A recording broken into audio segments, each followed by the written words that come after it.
Hello there, and welcome back to Tales of Tamriel. So this is the second video in a series in which I'm going to read various books from the Elderscrolls games. Last week, we did Olaf and the Dragon, which is one of my favourite books. I'll leave a link in the description if you want to check that video out. But before we get started, I just want to show my appreciation to everyone who's liked and subscribed to the channel so far. I've only been making these videos for a few weeks and the attention and feedback that I've received is just amazing, so thank you, I really appreciate that. Today, we're going to venture to the College of Winterhold, through the Hall of Elements and up to the Arcanium.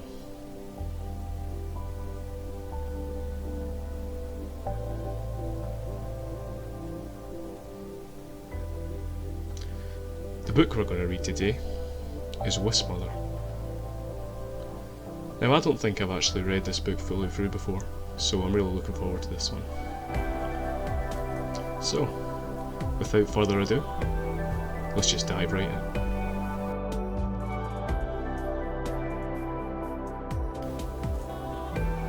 The Wispmother, Two Theories by Matthias Etienne.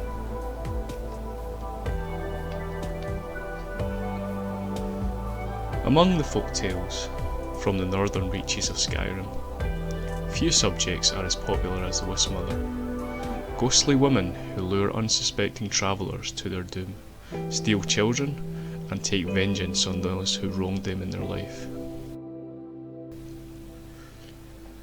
Similar tales exist throughout Tamriel. The Melusinae of Stros Mackay, who lure ships to wreck on jagged shoals, then consume the souls of those on board.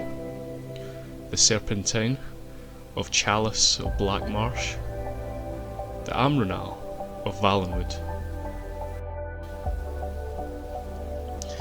But unlike these mythic creatures, most scholars concede that Wispmothers actually exist, though rare, credible reports of their sightings are simply too frequent to be ignored.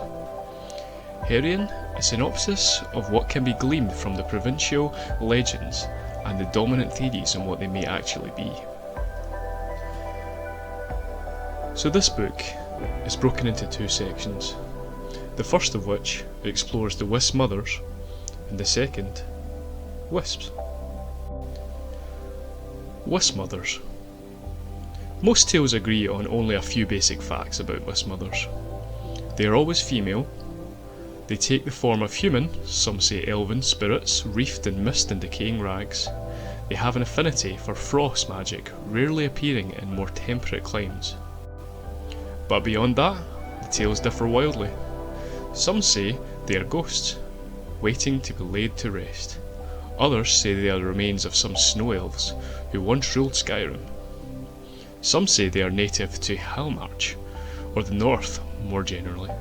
But other tales mention them in forgotten places, on mountaintops as far away as the Gerals. Most reputable scholars dismiss these stories, preferring instead to focus on the few documented sightings from recent years. From these, two dominant theories have emerged. Based on his extensive research into necromancy and Cyrodiil's Iliad culture, Master Sadrin Sirachi posits that Wispmothers are necrologic state, a type of lichtdom developed by a now forgotten First Era culture. Under his theory, these are no mere ghosts, they are a cult of powerful sorceresses who achieved eternal life through the undead. Alternatively, Lydet Villain of the Synod contends that Wispmothers are not undead at all, but rather elemental manifestations arisen out of Nirn itself. By noting similarities to Spriggans and Ice Wraiths, she contends that Wispmothers are essentially elemental personifications of the snow or mist, innately wielding the power of their element, instead of manipulating it through conventional sorcery. So where that was a description of the Wispmothers themselves, now we look to wisps. In most common accounts, the victim is initially drawn to the Wispmother by glowing ghostly lights. Although initially passive, these creatures later attack in tandem with her, distracting the victim and draining their energy. popular legend holds that these are the spirits of the Wispmother's previous victims. These spirits strengthen her, so anyone hoping to destroy her must first release the souls of those she has killed. To scholars, this description immediately recalls the Will of the Wisp, a rare and dangerous swamp creature of the southern Tamriel. Oddly, Cyrodiilic legends invariably refer to the wisps as lone predators, while these appear to exist in some of the symbolic relationship with others of their kind. Verlaine argues that these wisps are a subspecies of true wisp, scavengers that lure prey to the Wispmother and share in the psychoethereal energy released by her kills. As codependent scavengers, they are most likely lack the formidable defences of their predatory cousins, rendering them far more vulnerable. Alternatively, Sarathi posits that the wisps are merely emanations or conjurations of the Wispmother, and not free living creatures. This is supported by one incident in which an adventurer reportedly killed a Wispmother directly, only to observe the remaining wisps immediately perishing as well. Though the source is considered highly unreliable, in summary, scholarly opinion of the Wispmothers and wisps is sharply divided, and is likely to remain so for some time.